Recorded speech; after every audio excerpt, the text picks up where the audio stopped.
the participants of what's been described as the biggest passing out parade in a generation. 720 newly trained soldiers now leaving the confines of basic training and stepping into the field army. These men and women are the youngest trained soldiers in the British Army. Every soldier on parade is still under the age of 18, making their achievements all the more remarkable.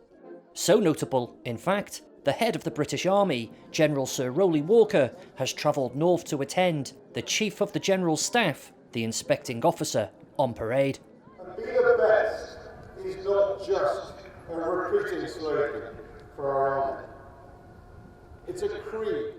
It's a case of the very highest rank addressing the very lowest. And what does he choose to say? Stand up to misogyny. You must call out racism, sexism, homophobia, and misogyny, and all forms of abuse wherever you find it. Because those things corrode trust, and that is the most precious of soldierly commodities.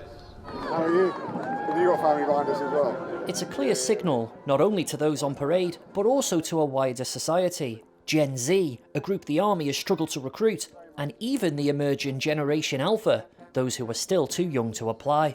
This is the army of the future, and it looks very different from the past.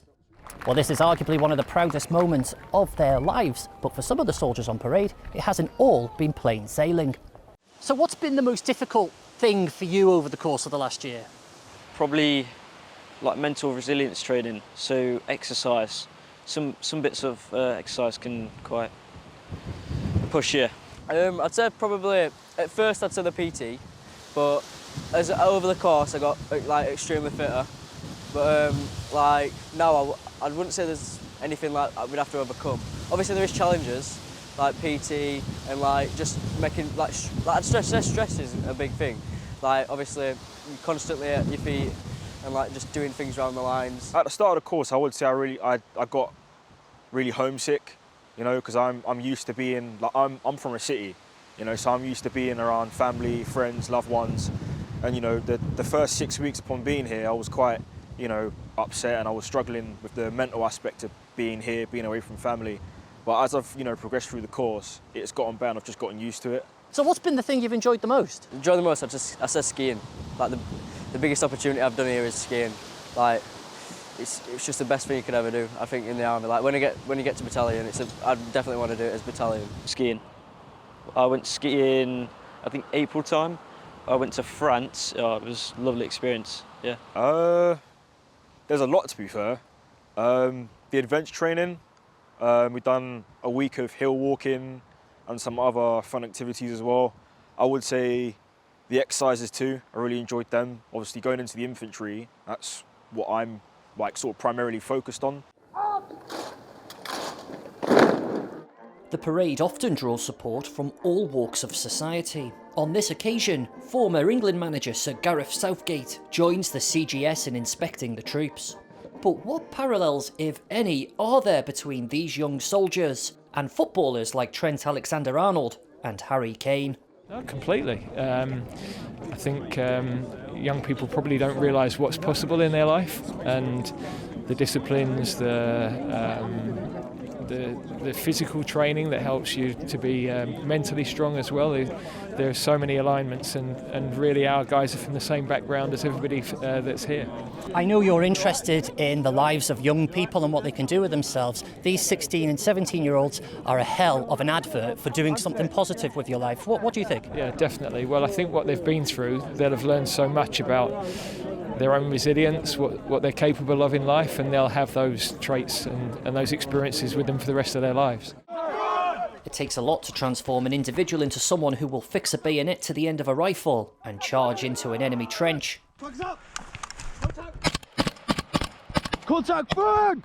But what exactly goes into such a transformation? Hard work is probably the easiest answer. A great lot of hard work from a good team. We have these youngsters, generally speaking, about 12 months, and a lot of staff effort goes into just looking after them, guiding them, supporting them, encouraging them, allowing him to fail and sort of, you know, retraining him and giving him that encouragement just to keep going. So yeah, it's a long year for him. But when you arrive in the parade square today, you know, it's great just to get to the end of it. So yeah, it's a long journey. Ben has participated in major state occasions, including the funeral of Her late Majesty the Queen. This is, after a long and distinguished career, his last parade in such a prominent role. It's a proud day for me, and I love it because I enjoy seeing the smiles on the young faces. So it's right up there for me, you know, on par with some of the other stuff that, you know, I might have done in London or wherever else. You know, this is the start of their journey in their young lives, and obviously, hopefully, long careers in the army. Actually, for me, it's closing on the end of mine. So it's great to see. It's great to finish with a bang and see these youngsters, you know, start their careers with a smile on their face. There's a touching moment of passing the baton. One of the 720 soldiers is chosen as the best recruit, and on this occasion, it's the junior RSM, personally selected by Ben himself. I worked hard for it, so I think at the end of the day I deserved it, and no, I didn't think I was ever be able to have the opportunity to be able to match everyone off the square, all 700 of them, so yeah, it was crazy. I was nervous this morning, but they sort of settled once you get on the parade square and you're there. So marching them off, obviously you're always thinking in your head, oh, I don't want to ruin this or whatever, but no, came out clearly, and so I'm happy with myself for it. By the left, quick march! From here, there's more hard work ahead, but this is nonetheless a defining moment, one that hasn't been handed to them on a plate. Wherever their careers take them, they'll always remember this, the proudest day of their lives. James Wharton, BFBS Forces News, AFC Harrogate. Thanks for watching. For more from BFBS Forces News, like and subscribe to our channel.